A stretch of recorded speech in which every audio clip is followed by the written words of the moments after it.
Hey guys, my name is Trevor Sullivan. I'm a solutions architect with StratusGrid. StratusGrid is an AWS Premier Consulting partner. We're also an independent software vendor. We provide a tool called Stratosphere, which is a SaaS-based tool that allows you to cost optimize and security optimize your AWS cloud environments. If you're interested in learning about StratusGrid, feel free to head over to our website at stratusgrid.com, which is right over here. You can get some information about our product, which is called Stratosphere FinOps and SecOps. We'd love to give you a demo of that, and I work on the sales team as a solutions architect. So if you'd like to see a demo of it and get in touch with us, we'd love to walk you through it. So feel free to reach out on our website.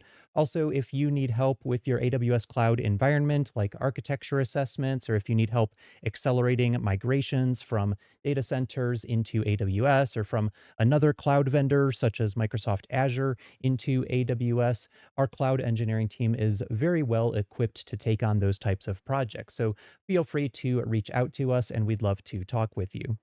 Now, the topic for today's video is going to be around the optimization of Amazon Elastic Block Storage volumes. And specifically, we're going to be talking about snapshots. I actually have another video on our StratusGrid video channel here that already talks about optimization of EBS volumes themselves. It talks about the different price points that are available, some of the different performance optimizations that you can perform, how to look at metrics and use those metrics to help make better decisions about how to appropriately size your EBS volumes. But what we're going to talk about in this video is snapshots in particular. Now, it's really easy to forget about snapshots because they're not really providing an active service, right? There's not users connecting to snapshots on a regular basis in most cases, like they are with web applications, right? A database server that goes offline is going to be very noticeable by most application users because the database is providing data to the APIs that the user is connecting to. And so they're immediately going to notice that that service is down. But snapshots are kind of sitting there in the background. They're easily forgotten about because the only time that you really need snapshots is in a disaster recovery scenario, or if you're building some kind of automated testing system that maybe takes a snapshot of some semi-production kind of cleansed, sanitized data that you use in a QA type of scenario. Maybe you take a snapshot of that in a volume, and then every time that you're testing out your application, you run all of your integration tests directly against the QA snapshot of a database that you have, but they're not really actively being consumed like typical network services are, right? So that's why we're going to focus on EBS snapshots in particular. So let's head over to the AWS Management Console. We're also going to be taking a good look at the documentation here for EBS. And we're going to be talking about some of the different techniques that we can use to optimize our EBS snapshots. So in the AWS Management Console, EBS snapshots are actually a part of the EC2 service.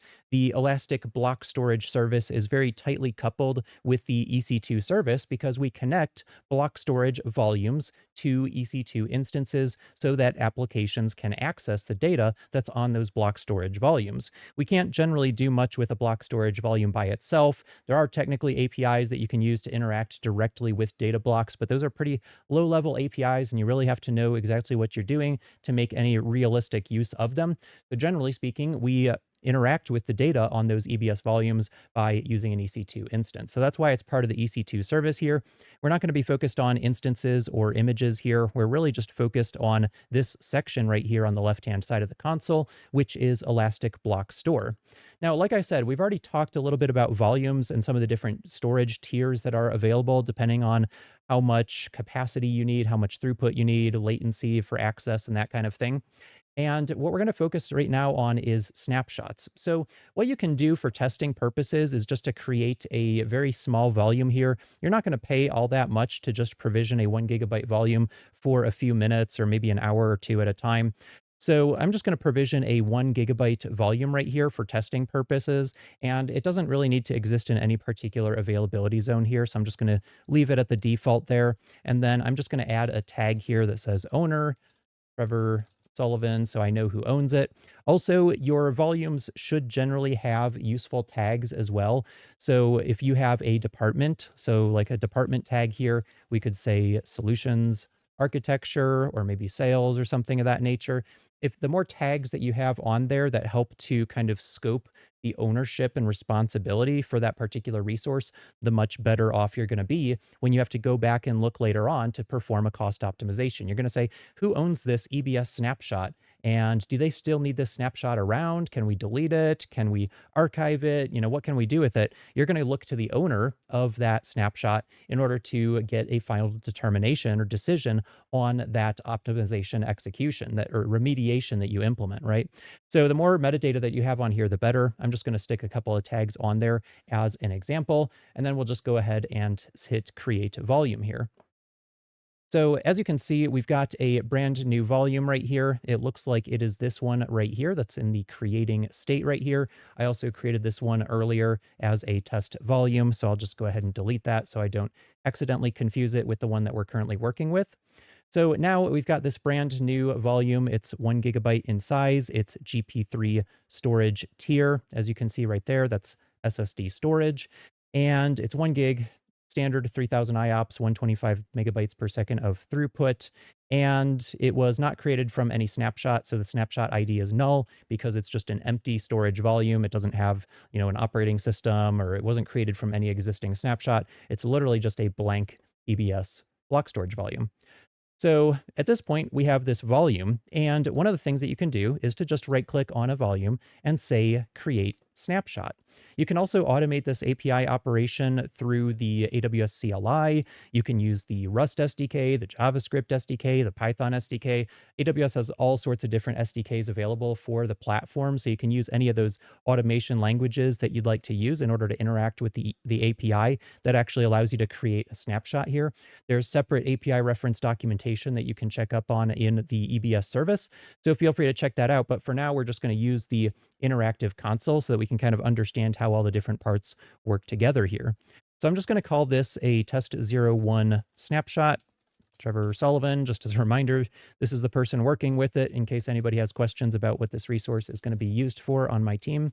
And then once again, the snapshot, just like the underlying EBS volume, the snapshot itself is actually a resource that we can manage in AWS. And as you may know, AWS allows you to assign up to 50 resource tags or key value metadata pairs with every resource that you deploy, at least for most services. There might be some services out there that don't support resource tagging yet, but typically the vast majority of resources that you're dealing with are going to support the resource tagging operations here. So again, this is your opportunity to assign things like ownership. So who's the company that owns this? If you're working in a multi-company environment, then it's very helpful to know which company is dealing with that. And then within that company, which division or department, whatever you want to call them, is working with this resource. So again, I'll say solutions architecture right here. And then one of the tags specifically for snapshots that I would generally recommend assigning if you are manually taking snapshots like this or using some kind of automation script to call the create snapshot API is actually an expiration date. And you don't always necessarily have to know this ahead of time. But if you do know this ahead of time, like, hey, I know that I'm going to need this volume for, let's say, the next 60 days or so. I'm doing some development work in this account. I'm, adding some data to this EBS volume. And when I take a snapshot of it, I want to make sure that I have that backup for at least 60 days because I am actively working with this data. And if a colleague goes into the AWS Management Console and they see this EBS volume, well, the first thing they're going to do is say, all right, is there an individual owner? Yeah, okay, I know who that is. If there's not an individual owner, do I at least know which company this resource belongs to? Okay, yeah, it's part of StratusGrid. Cool. If it's part of that company, do I know which department it belongs to? Okay, yeah, I see it belongs to somebody in solutions architecture. So even if I don't have a specific individual owner, and again, you could call this whatever you want to. I just use owner by practice, but out of habit, I should say, but you could use individual owner or just individual. You can call it literally whatever you want to. I just generally use owner here. And so if there's not an individual, you can say, all right, it belongs to this company, it belongs to this department. So then I can reach out to that entire department and say, hey, do you guys know who might have been working with this? And then, Joe Schmo can raise his hand and say, oh, yeah, that was me. I was, taking some snapshots. I was doing some development work on this new feature, and I just needed to keep that around for a little bit of time. But yeah, go ahead and delete that. I don't need that snapshot anymore because, I was working on that 3 months ago and we're all done working on that particular feature. So, having this tag metadata here really, really helps to deal with situations where there's ambiguity in resource ownership. Now, something else you might want to add here is this expiration date, right? So if I'm Joe and I'm the one that's working on this new software feature and I'm the one that's creating this snapshot here, I might know a point in the future. So today, for example, is December 5th. I'm going to double check that because I always get at least a day off. So if I know that it's December 5th in 2024 and I am going to need this till, let's say, the end of January, I could go in here and create a tag called expiration date when I create this snapshot. And I could say 2024 dash, or sorry, 2025, let's add one to that, and then say dash 01 dash 31. So the 31st day of January next year is going to be the expiration date for this particular snapshot. And so that just provides more context to someone else who's coming into this AWS account and doing some outside analysis on it. Maybe you have a separate FinOps team who's tasked with looking for cost optimization opportunities. This additional metadata is some kind of a signal to them to say, you know what? It's June 2025, and this tag here says it has an expiration date of January 31st. So we're like 5 months after the expiration date that was declared by whoever owns this resource. So even if I didn't have owner or company or department, at least having that expiration date is some indication to other people somewhere else in the company that I no longer need that resource after a particular date. And you're not committed to this value, right? If you decide that, oh, I actually need that snapshot for longer, you can always edit the tag on the snapshot later on. So, we could come back in later on and change it to maybe February 28th, since there's only 28 days in February. Whatever you want to change that value to is totally fine. But just be aware that having the expiration date tag, or whatever you want to call that particular field, it could be something entirely different, would be very helpful to other people within your company. All right, so let's go ahead and just leave it at, let's say, February 28th right there. We'll go ahead and create a snapshot from that new EBS volume that we just created. And it does take a little bit of time to create a snapshot. So if we navigate over to the snapshots section right here in the left-hand nav of the EC2 console, you can see that we now have a snapshot, which is in the pending status right here. And so after that is finished, it'll change to the completed state, like you can see for this snapshot right here. And then we'll be able to kind of work with that. But if we click on this new snapshot that we've created here, you can go over to tags, and sure enough, you can see all of these tags that we just created when we created the original snapshot. And if you do need to change any of these values, if you're like, oh crap, I actually need to, keep this until the end of March, just click on manage tags, and then you can go right in here and say -03 -31, click on save, and boom, just like that, we've edited the tag on that resource and we've updated the expiration date. And again, you can change resource tags using APIs, just like you can create snapshots or delete snapshots or list all your snapshots in an account and region, just like you can with other operations. So if you need to edit those tags, you could write a little bash script or a Python script or something like that, that actually goes and updates the expiration date so that you don't necessarily have to log into the AWS Management Console every time and, click through to the EC2 console, go to EBS service, go down to snapshots and manually search for your snapshot. If you could just record what that snapshot ID is right here, you can come up with the appropriate API operation in a very simple wrapper script and just plug in a new input expiration date and update the tags using that mechanism instead. So feel free to build your own custom tooling around this process, but just be aware that having this tag metadata is extremely useful from a FinOps perspective, not to mention a security perspective, when it comes to managing resources in a large-scale environment. Large companies that have maybe thousands of snapshots in each of their AWS accounts really need this type of metadata to really be able to make sense of who owns each resource, what is the purpose of that resource, what workload is it tied to, which team owns it, which company owns it, and things of that nature. All right, so as you can see, our snapshot has changed to the completed status right here. So we are good to go. It's all finished here. Now, if you go over to storage tier here, you can see that this is currently in the standard storage tier, and there's actually another storage tier for longer term archival storage called the archive tier. Now, if you head out to the documentation for Amazon EBS right here, go down to the snapshots documentation right here. And then I think if we go to snapshot lifecycle, we have archive snapshots right here. And this documentation is really valuable. It talks kind of about the purpose of archive snapshots and how they work. Archive snapshots are different from standard snapshots in a couple of different ways. So one of the things that you'll notice in the documentation here is that it talks about the standard snapshots as being incremental. It says snapshots stored in the standard tier are incremental. And the standard tier is the default or typical tier that a new snapshot is going to be created in. So it's incremental, meaning that only the blocks on the volume that have actually changed after your most recent snapshot are saved. So if I took a second or third or fourth snapshot of this EBS volume, each of those snapshots are actually tied to the previous ones because they're incremental based on the ancestor snapshot of that same volume ID. So what that means is that when you're actually paying, if you're looking at the pricing page for EBS, so let's do a search for EBS pricing here. Head out to the EBS pricing page for AWS. If you look at how things are billed in here for snapshots, you can see that standard snapshots are billed out at 5 cents per gigabyte per month. And archive is 1.25 cents per gigabyte per month. So that's the price for snapshots themselves.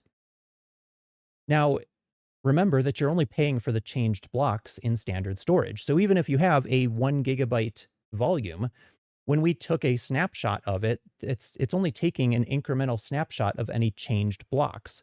Now, unfortunately, the AWS Management Console does not really give you any insight into exactly how much you're paying for a snapshot. It tells me that the volume size that the snapshot is for is 1 gigabyte, but it doesn't tell me exactly how many data blocks within that volume have actually changed and how much I'm being charged for this particular snapshot ID. At least not that I'm aware of. So in any case, even though it says that the volume size is 1 gigabyte, I might only be paying for maybe 10 data blocks out of however many data blocks make up that entire 1 gigabyte volume. Let's just say for the sake of example that it took 100 data blocks to get to 1 gigabyte. Well, maybe I only wrote to 10 of those blocks. So I'm only paying for basically 10% of this entire 1 gigabyte volume for that snapshot.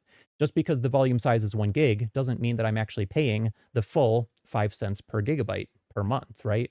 Because it's only based on the changed blocks. So keep that in mind. Now, when it comes to the archival tier is going to actually create a full snapshot. So when you archive a snapshot, the incremental snapshot is converted to a full snapshot. So that's going to take an entire full snapshot of that 1 gigabyte EBS volume, and then it moves it from the standard tier to the archival tier. That costs a quarter, I believe, 1.25 cents versus 5 cents per gigabyte. And it's going to cost basically a quarter of what the standard storage tier costs, right? But remember that you could actually pay more for archival than you might for standard, because if you're only paying for 10% of the blocks that have actually changed in your incremental snapshot, but then you take a full archival snapshot of that, well, instead of paying for 10% at the rate of 5 cents, you're now paying 100% at the rate of 1.25 cents. So that's actually going to cost more than paying 10% of 5 cents per gigabyte per month.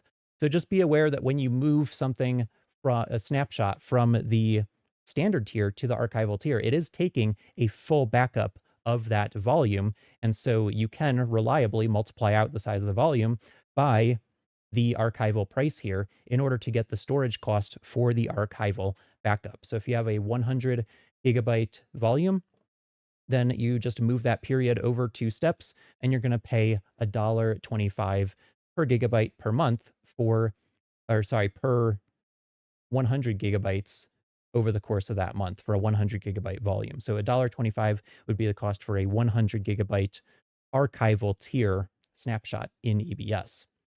So be aware of that. It doesn't necessarily mean you're going to save money by going to the archival tier. In fact, another factor to consider is that when you are accessing a snapshot, so when you take a snapshot in EBS and then you create a new volume in EBS from the snapshot. So you're taking that snapshot, you're bringing it into a new volume in the volume creation screen. So let's say we went over to volumes and we say create volume.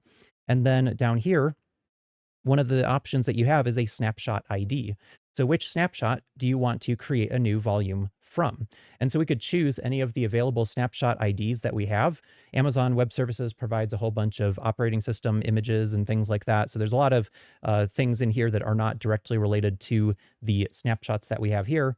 But we could click on one of these snapshots and then just click on copy the ID of that snapshot here. Go back to volumes, say create volume, and then we could go to snapshot ID and just paste in that snapshot ID. And that should locate just that one snapshot that we are searching for right here. It looks like it's taking a little bit to respond there, but if you are wanting to restore from a specific snapshot ID, you're better off just copying that snapshot ID and then coming in here and searching for it rather than trying to scroll through that massive list. But in any case, when you go from a snapshot over to an EBS volume, there's another cost to consider, at least at the archival tier. If you restore from a standard snapshot, there's no restore cost, right? So you're not going to pay any additional fee to create that new volume from a snapshot. But if you have taken a archival snapshot of an EBS volume and you are restoring that archival snapshot to an EBS volume, well, guess what? You're going to pay 3 cents per gigabyte of data retrieval costs to pull that EBS snapshot from archival storage into standard storage so that the volume can be created from it. So be aware that there is a retrieval cost. This actually operates very similarly to how the S3 pricing works. If you've ever worked with S3 object tiering before, there is kind of S3 hot storage, there's infrequent access storage, there's glacier storage. And so depending on which tier you're storing at, you might pay a lower cost for the actual underlying storage. But if you ever have to access that data, you're actually going to pay a retrieval cost for it. So what that means is that you need to think about the purpose of your snapshots that you're taking. If you're taking snapshots with the intent to use them in your development lifecycle, where you are on a regular basis, maybe let's say a daily basis, for example, running automated tests against a snapshot of a database that you took on an EBS volume, and you know that you're going to restore that on a daily basis every day at 2 a.m., it's going to run some automated integration tests against a snapshot of a QA database, for example, then you are not going to want to put that snapshot into archival storage because you're going to pay additional fees every time that you're retrieving that. So archival storage is really there in EBS snapshots for any data volumes that you're not really anticipating having to restore. So if you have, let's say, a monthly backup of a production database that you're hoping you never really have to restore in a DR scenario. But if you do come across a DR scenario, you're obviously more than happy to pay that small fee to retrieve the data so you can get your business back up and functional, but you're not really intending on that being the standard behavior, right? If you're taking a snapshot or a EBS volume snapshot on a once a month basis or maybe a daily basis, but then once a month you retain a backup for longer term, then you can simply move that into archival storage. And if you never have to restore that, you're never going to have to worry about paying that retrieval cost, right? So be aware that there are a couple of options there, but you want to be very selective about which snapshots you are actually moving into archival storage. Now, you might be wondering, well, how do I actually go into archival storage and how do I retrieve or restore from archival storage? Well, that's a great question. So let's go ahead and cancel this and we're going to go back to our snapshots here. And I've got this brand new snapshot that we just created here a couple of minutes ago. And if you right click on that or go up to this actions section right here, you'll see you have this archiving option right here. So if you go to archiving, you can say archive snapshot. And remember that this is currently an incremental snapshot because it's in the standard storage tier here. So it's incremental. We're only paying for the changed blocks. We don't necessarily know how many though, unfortunately. So if we go to archiving and say archive snapshot, it's going to say, hey, archiving might lead to higher storage costs because again, you're paying for the entire 1 GB backup.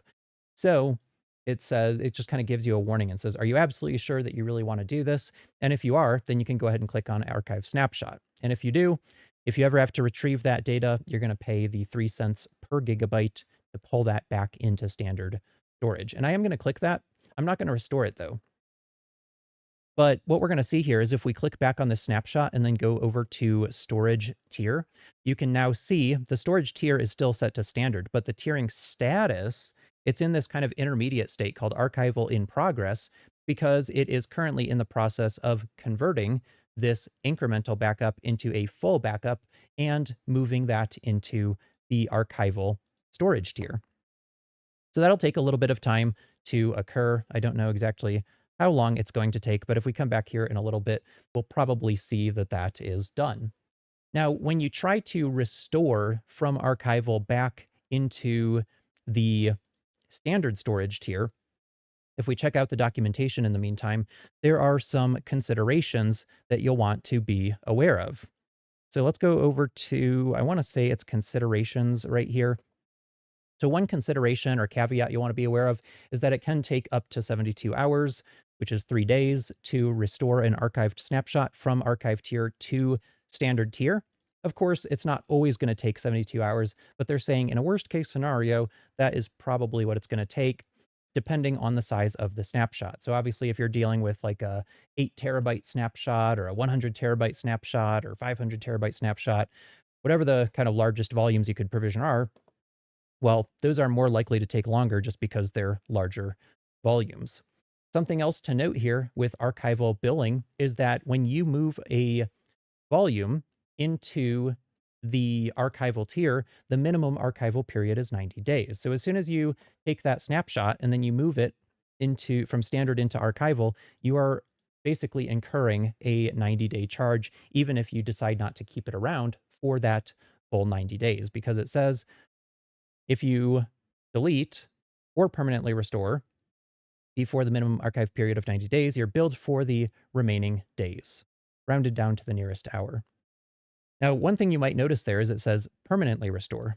So, well, what does that mean, right? Well, there's a couple of different ways to restore. If we go down to restore an archived snapshot, this is another interesting document here that kind of talks about the restoration process. When you restore a snapshot, you can choose to restore the snapshot from archival to standard, either on a permanent basis or on a temporary basis. Now, if you do a permanent restoration, the snapshot is moved from archive to standard tier permanently. And of course, you could always move it back later on, of course. The snapshot remains restored until you either re-archive it or if you delete the snapshot. Now, when you permanently restore a snapshot to standard, the snapshot is deleted or removed from the archival tier, right? So there's kind of two different tiers. If it's sitting in archive and you do a permanent restore, it just moves it over to standard and then the archive is gone. If you do a temporary restore, if you restore a snapshot temporarily, the snapshot is copied from archive to standard for a certain duration that you can actually specify when you do the temporary restore. But the archival copy is actually retained because you're only doing a temporary restore. So during the period of the temporary restore, a copy remains in archive. And after that restoration, that temporary restoration period expires, the snapshot is automatically removed from standard tier. But you are ultimately having 2 copies of data. You're still paying for the archival, but you're also paying for the temporarily restored standard tier EBS snapshot. So just be aware of that detail when you're dealing with the archival tier of EBS. All right, so let's switch back over here and check out the storage tier. And archival is now completed. That looks good. And it says archive was completed on this date and time. And the last time that a tier change was triggered is here. So now that this is fully in the archive tier, which you can see right here under the storage tier column in our list of EBS snapshots, we can once again right click on it and say archiving, and then say restore snapshot from archive. And if we restore from an archive right here, remember that there is a retrieval cost as well. But we have this drop down box that says restore type, either permanent or temporary. And if we choose temporary, it's actually going to open up this additional option that says temporary restore period, minimum of 1 day, maximum of 180 days. And we have to specify days here. I don't know if the API is different, but at least as far as the UI goes, we only have the option to do a day interval here. So we could say, I want to keep this standard tier snapshot for, let's say, 10 days. And then I could use that standard tier snapshot to create as many volumes as I want to, and I'm not going to pay any retrieval cost. I'm going to pay the one-time retrieval cost to restore it to standard tier, and then I can use that standard tier one to make as many copies as I want for that 10-day period, at which point the standard one is going to be removed once again, and I'll be left with only the archived copy of this snapshot. So there are some complexities to the whole archival process here that you'll want to be aware of, but you can use that archival option for longer term storage for a minimum of 90 days, keep in mind, in order to reduce your storage costs by 75% from 5 cents per gigabyte down to 1.25 cents per gigabyte. And again, just use that for snapshots that you're hoping you never have to access in the future or aren't really intending to. Okay, now one other thing I wanted to talk about, aside from moving EBS volumes snapshots into archival storage and using an appropriate tagging strategy, is the ability to use something called the Lifecycle Manager. So over here in EBS, we have this thing called Lifecycle Manager here. And this is an EC2 service that allows us to automate the life cycle of EC2 instances as well as individual EBS volumes. So with Lifecycle Manager, what we can do is create something called a Lifecycle Manager policy. And there's a couple of different policy types here, depending on if you're doing instances or just EBS snapshots. So if you're doing an EC2 instance that you want to back up, you can create an AMI from it. Or if it's just a data volume, not an operating system boot volume, then you can just choose an EBS snapshot here. Now, when you create one of these Lifecycle Manager policies, again, you have this option to choose either volumes or instances that you want to target, but then you can actually tell it to only target EBS volumes that have a particular tag.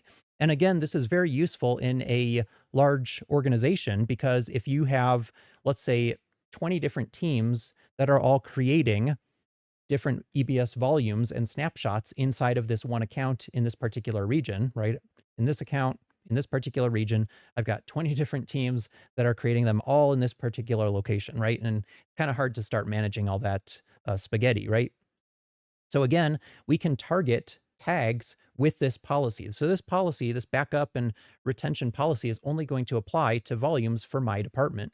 So I can say, all right, any EBS volumes that have a company of StratusGrid, and then we'll click add, and have an owner of Trevor Sullivan, add, and then a department of solutions space architecture, add. So basically, any EBS volumes that have all three of these tags that I've defined here are going to be targeted or considered in scope for this policy. Any other volumes that don't match these tags are not going to be affected by this particular policy here. And I'll just call this Trevor01-YouTube for now. You can also add tags to the actual policy itself. So the policy that we're creating in Lifecycle Manager is actually its own resource. So I'm just going to add an owner tag here. I'm not going to worry about the other metadata for now, just for the sake of time. And then we can click on next. So now that we've specified which volumes are in scope for this rule, we can create a schedule. So I could say something like, well, I want to take daily snapshots of this volume And within that day, I want to take snapshots, let's say every 24 hours. So basically once a day, starting at this particular time. So I could say, let's say starting at midnight UTC or GMT, same thing. We're going to basically take a backup here, and then we can say, I want to keep a certain number of backups. So I could say, I want to keep 5 snapshots of volumes using this policy here, or I could specify an age. So I could say, take one every day, but any that are older than, let's say, 10 days, I want you to automatically expire from standard tier. Now you have some additional options down here that you can enable. This one's only applicable if you're taking monthlies. So let's change the frequency to monthly here. And then say on the first day of the month at midnight, we're going to start taking snapshots, and any that are older than, let's say, 30 days, I want to expire from standard tier. However, you can also check this box right down here that says archive snapshots. So this policy is going to not only take automatic backups on a monthly basis for me on the first day of the month at midnight, but it's also going to move after 30 days of retention in standard tier. This policy is going to automatically move them to the archival tier for an additional 90 days, which again is the minimum. If you try to plug in something like 80, it's going to give you an error here and say that you really have to pay for a minimum of 90, even if you don't end up keeping it that long. And so the total retention period, the 30 days in standard tier plus the 90 days in that archival tier, is a total of 120 days of retention. So if I say, well, you know what, I only want to keep it in hot for, let's say, 1 day. So after 1 day in hot tier, then we're going to move it to archival tier. And so that's a total of 91 days of total retention for that particular snapshot. You also have some options down here to automatically do cross-region copies and automatically share snapshots with accounts as well. We're not going to worry about those for now because we're focused on cost optimization. Something else you can do here is say, hey, I want you to copy the tags from the source. So if you take a snapshot of a volume, I want to make sure that the snapshot itself has the tags. And you can also tell the policy that you want to add even more tags on top of the ones that are copied from the source.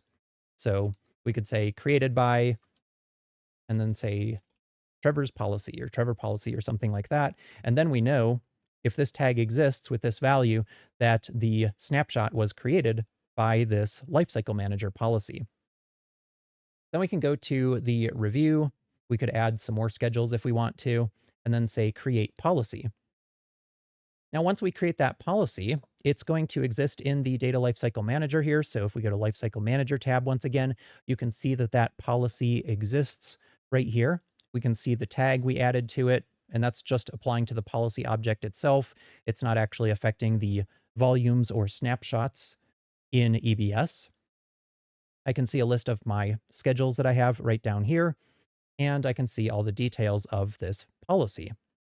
So this is really nice to use Lifecycle Manager because then you can basically automate the process of taking backups, and it's automatically going to clean up any backups that are older than the specified count or based on the age that you specify as part of the schedule within that particular policy. So that's a really nice feature.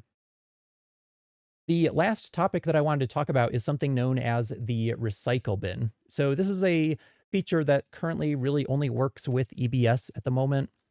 So if we look for recycle bin here in the AWS Management Console, it kind of has its own separate console. It's kind of its own separate service. And I think it's designed to kind of work with other services as well. But at the moment, it only works with EBS and AMIs right here. What you can do essentially is say, if somebody deletes an EBS volume, and let's say they do it by accident. Let's say somebody goes into a production account and for whatever reason, they just decide to delete a production EBS volume, and that interrupts a workload. Well, you can actually use the recycle bin to protect against those types of scenarios so that you can restore that resource back to its original state. So I'm going to create a retention rule here called Trevor01. We'll apply it to snapshots right here. And we're going to tell it to retain resources that have specific tags. And so once again, we can scope this rule, this recycle bin rule, only to a particular team. So, team one, let's say the finance team, might want to keep a recycle bin for, let's say, 30 days.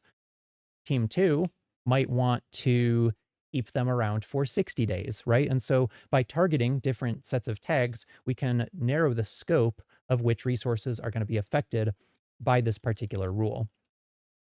So I'll say owner, Trevor Sullivan. We're going to say retention period. Let's say keep it for 5 days. And this is applying specifically to snapshots, not actual volumes.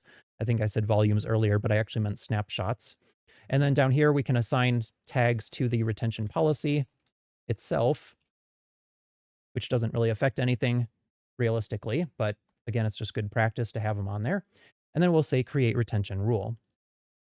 Now, this can take a few minutes to take effect, so it's not necessarily immediately effective. Just be aware of that. I think they say in the documentation it can take about 30 minutes to be effective here.